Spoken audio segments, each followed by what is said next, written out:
नमस्कार, आप देख रहे हैं द फैक्ट इंडिया और मैं हूं आपके साथ मनीष गौड़। खबर शुरू करने से पहले आप ये ट्वीट देखिए। नरेंद्र मोदी जी सत्ता के दम पर अहंकार में जिस तरह भारत सरकार किसानों के आंदोलन को कुचलने का प्रयास कर रही है, वो लोकतांत्रिक व्यवस्था के लिए शोभनीय नहीं है। मैं आपको याद दिलाना चाहूंगा कि पूर्व में हुए किसान आंदोलन के दौरान किसानों के साथ किए गए वादे पर आपकी सरकार खरी नहीं उतरी। इसलिए पूर्ण किसानों को अपने हक और अधिकारों के लिए मजबूरन आंदोलन करने का कदम उठाना पड़ा है। प्रधानमंत्री जी, एक तरफ आप कहते हैं लोकतंत्र में हिंसा का कोई स्थान नहीं, दूसरी तरफ आपकी सरकार के इशारे पर ही किसानों पर आंसू गैस के गोले बरसाए जा रहे हैं, जो उचित नहीं है। अभी जो स्थिति है उसको ध्यान में रखते हुए आपका ये परम दायित्व है कि आप खुद संज्ञान लेकर किसानों की मांगों पर सहमति व्यक्त करें। ये ट्वीट किया गया है आरएलपी पार्टी के संयोजक और खिमसर विधायक हनुमान बेनीवाल के द्वारा, जो कि हाल ही में देश में उड़ रहे किसान आंदोलन के समर्थन के साथ अपनी आवाज उठाते हुए नजर आ रहे हैं और बीजेपी पर तंज कसते हुए नजर आ रहे हैं।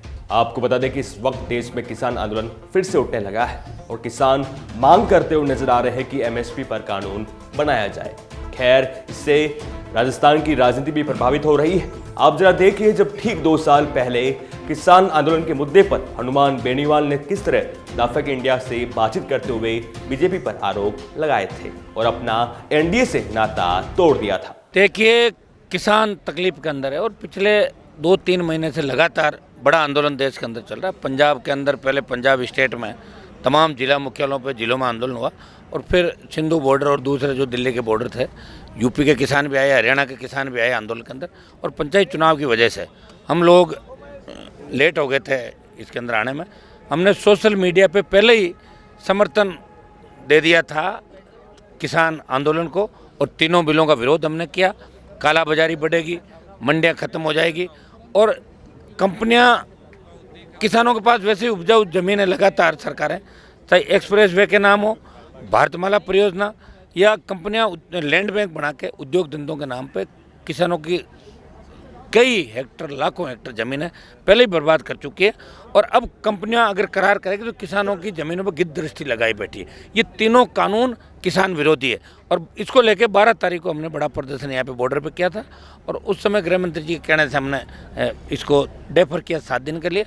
और 26 तारीख को बहुत बड़ी संख्या के अंदर यहाँ पे राजस्थान से जवान किसान राष्ट्रीय लोकतांत्रिक पार्टी के यहाँ पर आए थे, देश में चल रहे किसान आंदोलन को समर्थन देने के लिए। हमारा मकसद एक ही है कि जो किसान भाई देश के अंदर बैठे हैं अलग अलग, उनकी बातों को सुना जाए और इन बिलों में संशोधन को जब सरकार तैयार है तो फिर वापस ले लो बिल, ऐसा क्या है। और यह किसान संगठनों को आप आश्वस्त करो, समझाओ, एमएसपी पे नया कानून बने, नया एक्ट लाएं और संपूर्ण स्वामीनाथन के आयोग प्रधानमंत्री लागू करें। बीजेपी के नेता ये भी कहते हैं कि कांग्रेस ने क्या किया। कांग्रेस ने नहीं किया इसलिए तो आपको लाए देश सत्ता के अंदर।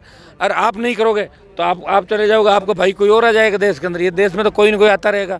लंबे 52 से लेकर आज तक प्रधानमंत्री भी बदले हैं, देश के अंदर सिस्टम भी बदला है। किसानों से पंगा मत लो, आग से मत खेलो। ये किसान आंदोलन पंजाब का नहीं, पूरे देश के किसानों का आंदोलन है और किसानों ने भी आर पार की ठान ली है। इस बार किसान ठगा नहीं जाएगा। इसलिए जो भी बात करो, कल मन बड़ा रख के इन भाइयों को गले लगाओ, इनकी बातें मानो और किसान आंदोलन को प्रधानमंत्री जी आप इनकी मांगे मान के और किसान आंदोलन को समाप्त कराओ। आप सुना आपने। अब माना जा रहा है कि हनुमान बेनीवाल फिर से बीजेपी सरकार के खिलाफ मोर्चा खोल सकते हैं, क्योंकि इसी मुद्दे पर बेनीवाल ने एनडीए से अपना नाता तोड़ा था। देखना रोचक होगा कि देश में लोकसभा चुनाव से पहले यह मुद्दा क्या रंग लाता है। आपकी इस खबर पर क्या राय है, हमें कमेंट कर जरूर बताएं और इस तमाम खबरों के लिए बने रहिए द फैक्ट इंडिया के साथ। नमस्कार। ताज़ा खबरों के लिए विजिट करें द फैक्ट इंडिया की वेबसाइट और डाउनलोड करें द फैक्ट इंडिया ऐप।